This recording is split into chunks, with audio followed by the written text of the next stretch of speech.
Poder Aprender, el podcast que te ayuda a aprender idiomas, hobbies y skills de manera más efectiva. Acá hablamos sobre hábitos de aprendizaje, práctica deliberada y estrategias para aprender mejor. Mi nombre es Walter Freiberg y te invito a desarrollar tu poder de aprender para alcanzar tus metas personales y profesionales.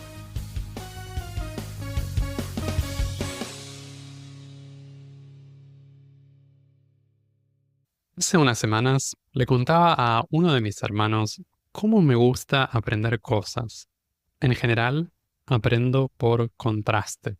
Elijo 2 o más abordajes, contenidos o recursos diferentes y los uso al mismo tiempo. A veces, uno después del otro. Esa es mi preferencia personal, pero creo que no soy el único que aprende de esta manera. ¿Cuáles son las ventajas de usar enfoques contrastantes en el aprendizaje? ¿Cuáles pueden ser algunos desafíos de aprender de esta manera? ¿Cómo conciliar e integrar métodos y formas diferentes de aprender cosas? Estas son algunas de las preguntas que exploramos en el episodio número 66 de Poder Aprender. En mi conversación con Nacho, mi hermano, me di cuenta de que no solo me gusta aprender cosas por contraste, sino que también uso el contraste como una forma de validación indirecta. Algunas personas examinan o analizan los méritos de un método o abordaje en particular por sí solo, de forma individual. Lo hacen sin compararlo con nada más.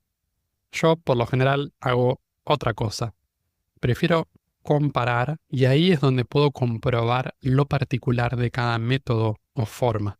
A lo largo de los años, esto lo fui poniendo en juego en un montón de aprendizajes y se fue jugando en distintos niveles, desde aprender con profesores con abordajes opuestos hasta usar modalidades híbridas, online y presencial, técnicas distintas y contrapuestas y mucho más.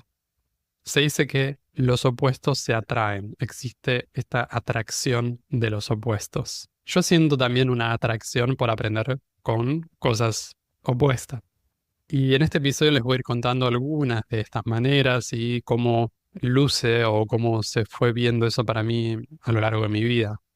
Algo que me resulta atractivo de esto de usar opuestos para aprender tiene que ver con el complemento, con cubrir zonas de ceguera, tal vez zonas que no están tan desarrolladas en una u otra metodología o recurso. Esto lo he visto especialmente en lo que tiene que ver con el tipo de aprendizaje. Si pensamos en aprendizaje formal e informal, por ejemplo, clases de piano en el conservatorio o aprender por mi cuenta con libros de técnica. A lo largo de mi trayecto en el conservatorio de música, tomaba clases de piano, tenía mi profesora de piano, pero al mismo tiempo me ponía a investigar en internet, me compraba libros, DVDs de técnica y cruzaba esas dos cosas. Esto más adelante después me llevó a tener algunas dificultades. Les voy a contar ahí cuando lleguemos a la parte de las posibles desventajas o los desafíos de hacerlo. Pero para mí hay algo muy interesante en esto de poder tener puntos de vista distintos porque me permite apreciar cada uno de mejor manera.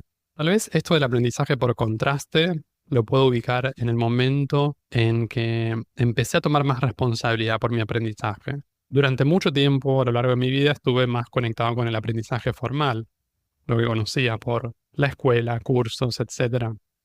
Cuando estaba cursando psicología en la universidad, ahí me di cuenta de que podía aprender por mi cuenta y que podía hacerme un poco más responsable de eso.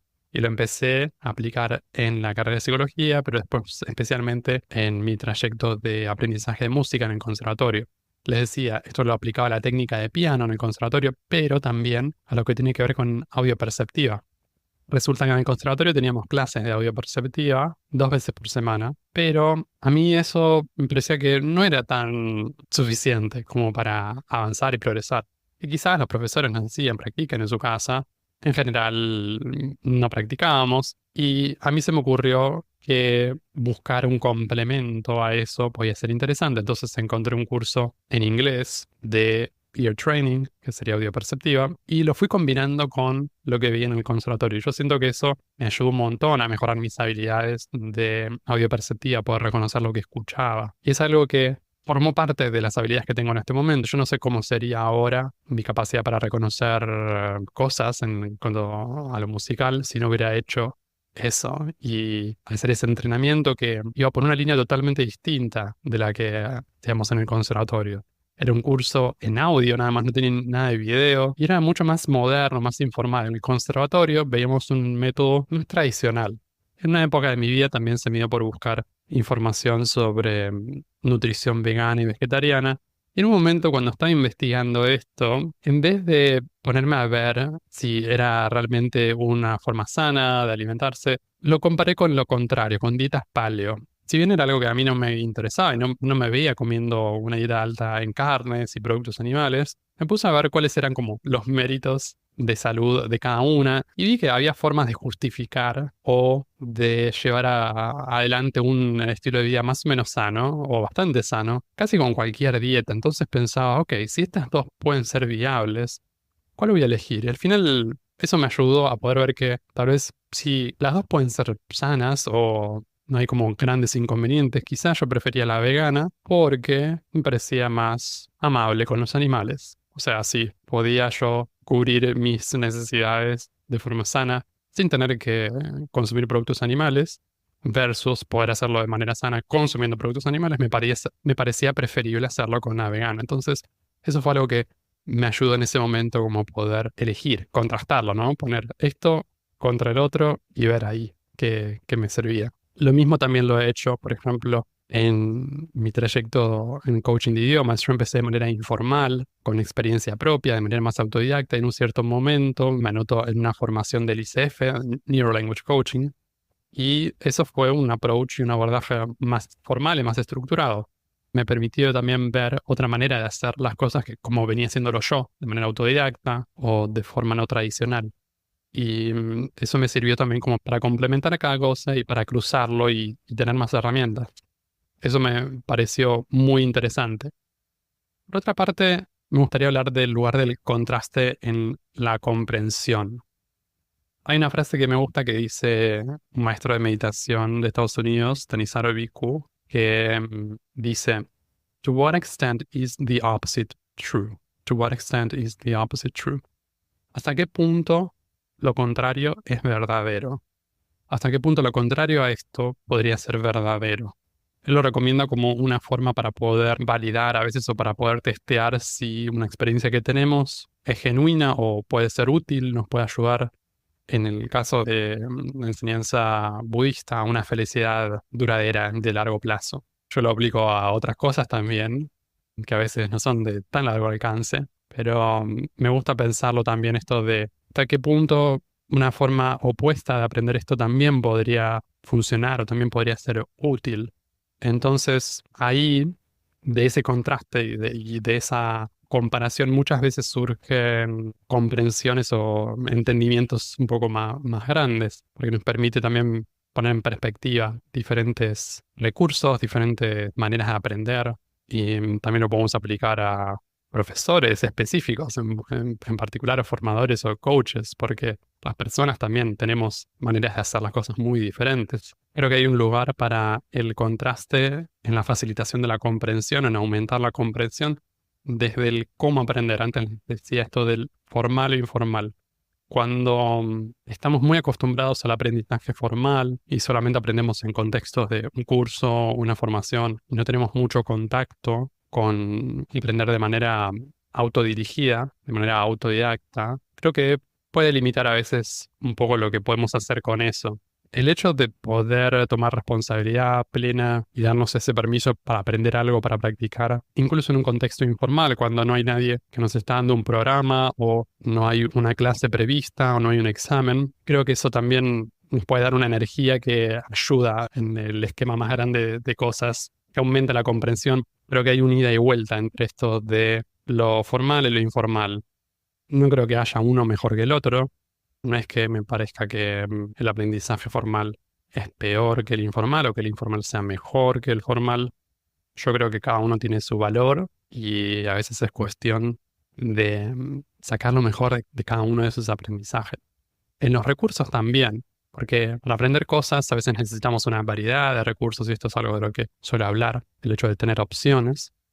Cuando tenemos a disposición una variedad de recursos y actividades, y algunas que son totalmente diferentes entre sí, con tipos de contenidos distintos o maneras de acercarlo diferentes, creo que también pueden ayudarnos a aumentar nuestra comprensión o aumentar nuestra habilidad dependiendo de lo que estemos aprendiendo. Al fin y al cabo, hay muchas ventajas de contrastar al aprender. Por un lado, está esto de tener una imagen más completa de lo que estamos aprendiendo. Es inevitable que un método o un enfoque tenga puntos ciegos, elementos que no cubre, tiene áreas más desarrolladas y áreas menos desarrolladas. Por eso, cuando usamos un abordaje más de contraste, podemos ver cuáles son los resultados que nos da en distintos tipos de habilidades o en distintos saberes, dependiendo de lo que estemos cultivando. Esta es una oportunidad de explorar un punto de vista diferente de cada cosa. Por ejemplo, en el aprendizaje de idiomas, yo durante mucho tiempo tuve un poco la mirada de que lo ideal es primero desarrollar la comprensión y después desarrollar la producción. Eso fue lo que practiqué en cierto momento de mi vida cuando quería aprender idiomas y me parecía que esa era la mejor manera. Pero en un cierto punto estuve dispuesto a probar lo contrario. ¿Qué pasa si quiero producir directamente? Y en vez de tomarme un tiempo para desarrollar la comprensión, ¿qué pasa cuando hago lo contrario? ¿Qué pasa si en vez de dedicarme a entender audio o a entender textos, qué pasa si directo voy a hablar o a escribir en otro idioma? Creo que dos representantes de esta polaridad podrían ser, por ejemplo, hoy tenemos al abordaje de Refold, que en esto de aprendizaje por inmersión, en el que típicamente la gente consume video, consume algún tipo de input, la forma de video, audio, texto, durante un buen tiempo y después empieza a practicar la conversación y la escritura. La otra punta del espectro podría ser el abordaje de Benny Lewis, por ejemplo, la persona de Fluent in 3 Months. Él recomienda empezar a hablar del día 1. Él recomienda ir directamente con esto de hablar, es un abordaje más extrovertido. Para distintas personas estos abordajes funcionan de manera diferente y no quiere decir que todos tengan que contrastarlos o probarlos, pero me parece que puede ser interesante hacer la prueba. Y claramente hay muchas ocasiones en las que no podemos contrastar al mismo tiempo. Por ejemplo, si yo quiero aprender francés con input, no puedo aprender francés con output. O sea, si yo quiero probar como el extremo, ¿verdad? La mayoría de los abordajes de aprendizaje de idiomas combinan y están tal vez en el medio. Lo que me refería más con esto de contrastar y combinar en este caso, con el ejemplo del aprendizaje de inmersión versus el aprendizaje de hablar desde el día 1, tiene que ver con ver qué pasa cuando nos vamos un poco más a los extremos. Entonces, por eso, si uno quiere aprender un idioma solamente por inmersión, va a estar sacrificando, en ese caso, lo de la conversación prematura. Y lo mismo cuando uno quiere practicar directamente hablar desde el día 1. Estar hablando no quiere decir que no se enfoque en la comprensión, pero estar practicando eso casi exclusivamente para poder desarrollar eso. Pero bueno, en este caso quizás uno lo pueda aprender con diferentes idiomas, por decir, voy a aprender francés con un método de hablar desde el principio y después, tal vez puedo poner en práctica con otro idioma un método más de comprensión. Y claro que no va a ser una comparación exacta y totalmente justa, porque van a ser idiomas diferentes y quizás pueden ser que tengan nivel de cercanía o lejanía con nuestros idiomas conocidos variables. Por ejemplo, una cosa es aprender francés y otra cosa es aprender japonés. Hay una diferencia grande dependiendo de cuál sea nuestro primer idioma. Pero sí, todo podemos tener una sensación y podemos tener información sobre cómo nos resulta cada una de esas cosas y cuáles son los méritos o cuáles son las ventajas que podemos tomar para nuestros futuros aprendizajes. Vamos ahora con algunos de los desafíos. Uno que puede pasar es el de confundir o mezclar cosas que son realmente inconciliables.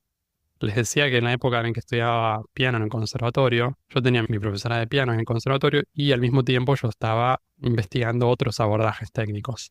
Resulta que en el piano, y como sucede también en otros instrumentos, muchas veces los profesores siguen como cierta línea técnica, que en general es la que les transmitió su profesor o profesora, y hay cierta manera de hacer las cosas, cierta manera de usar el cuerpo.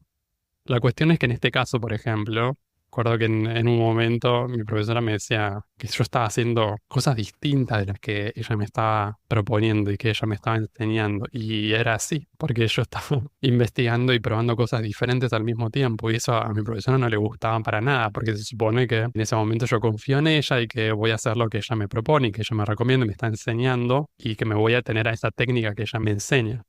Entonces lo que sucedía ahí es que generaba una confusión y podía crear a veces un poco de tensión ahí en ese intercambio de aprendizaje. En ese momento a mí me resultaba muy difícil no hacer eso, no salir a investigar y no ponerme a probar otras cosas.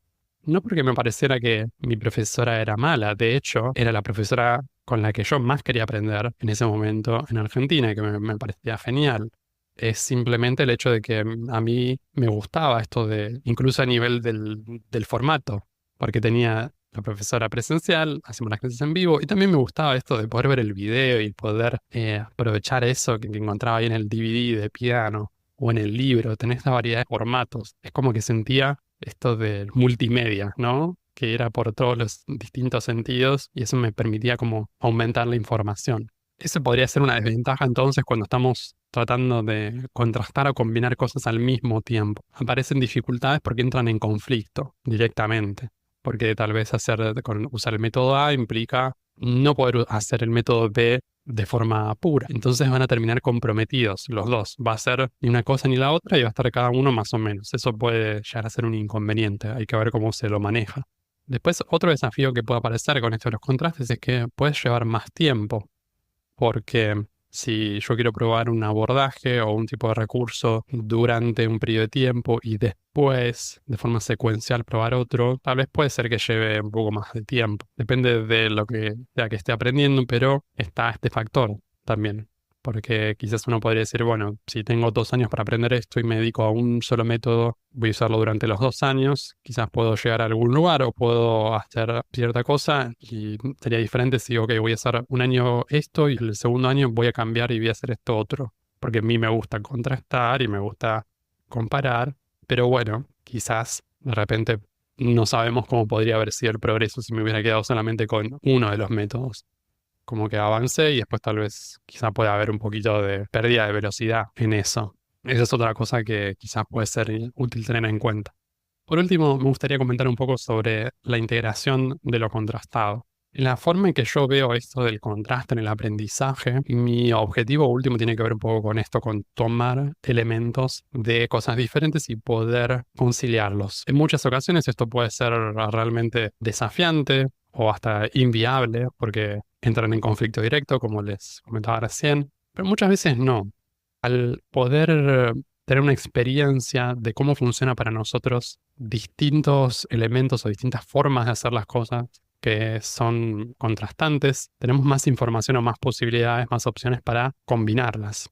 Uno podría hablar acá de un abordaje híbrido, así como cuando vemos ahora que está esto de la formación híbrida, que tiene un aspecto presencial, que uno va a una clase, una actividad de formación en vivo y en directo, en persona, y tiene otras partes que son virtuales, online, en que puede haber videollamada de Zoom o que puede haber un intercambio por texto.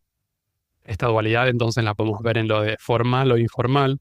Estoy tomando clases o estoy aprendiendo por mi cuenta. También la podríamos ver en cuanto a lo que tiene que ver con aprender de forma individual o aprender en grupo, o aprender en mi primer idioma versus aprender en otro idioma, en un idioma extranjero. Y también esto de tomar las cosas que más nos funcionan o que más nos gustan o que más nos resultan de distintos métodos, de distintos marcos teóricos, de distintas prácticas. Muchas veces hace falta tiempo como para poder recabar toda esta información o toda esta experiencia y después de un tiempo quizás podemos integrar algo. Si lo queremos hacer desde el principio, desde los primeros momentos, tal vez no vamos a tener suficiente contenido, no vamos a tener suficiente experiencia. Pero si ya tenemos un recorrido con eso en particular que estamos aprendiendo, quizás puede ser ahí más fácil poder integrar.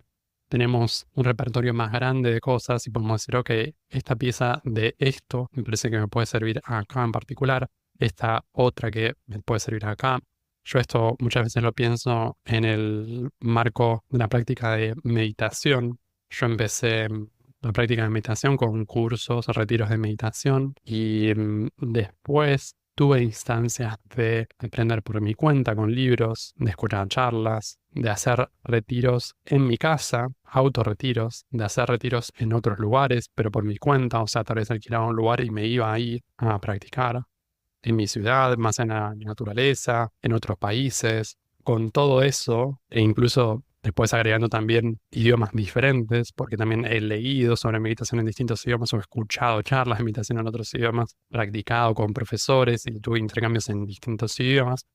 Todo eso me dio una variedad de información y hoy por hoy puedo usar toda esa variedad de cosas y de recursos para crear algo que integra esas experiencias.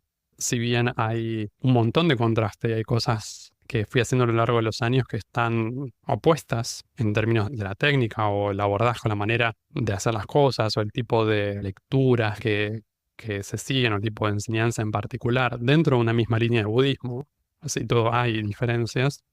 Eso me permite crear mi propio combo, me permite crear algo muy particular que integra esas diferencias que fui experimentando a lo largo del recorrido de aprendizaje de meditación. Y así con otras cosas. Considerar puntos de vista bien diferentes y hasta opuestos puede enriquecer un montón nuestra manera de aprender cosas. Cuando tenemos acceso a métodos y formas diferentes de hacer algo, podemos aprovechar cosas nuevas según el momento y las necesidades que tengamos. Aumentan nuestras opciones. También surgen oportunidades para tomar lo que nos sirve de más de una cosa. Aprendemos a apreciar lo que hay de bueno en distintos enfoques y modos de desarrollar nuestras habilidades. Y eso aumenta nuestro poder de acción y nuestros resultados de aprendizaje. Puedes escuchar Poder Aprender en las principales plataformas de podcast y en YouTube. También te invito a suscribirte al newsletter semanal en poderaprender.com para enterarte de los nuevos episodios del podcast y otras novedades para aprender mejor. En redes sociales puedes buscar este podcast como Poder Aprender. Encontrá todos los links en la descripción. Y si te gusta mucho, si te sirve el contenido del podcast, te invito a dejar una reseña y una calificación de 5 estrellas en Spotify o Apple Podcasts para que estos episodios lleguen a más personas y que más gente pueda aprender mejor. Eso es todo por ahora. Nos vemos en un próximo episodio. Sigan aprendiendo y acuérdense de practicar bien.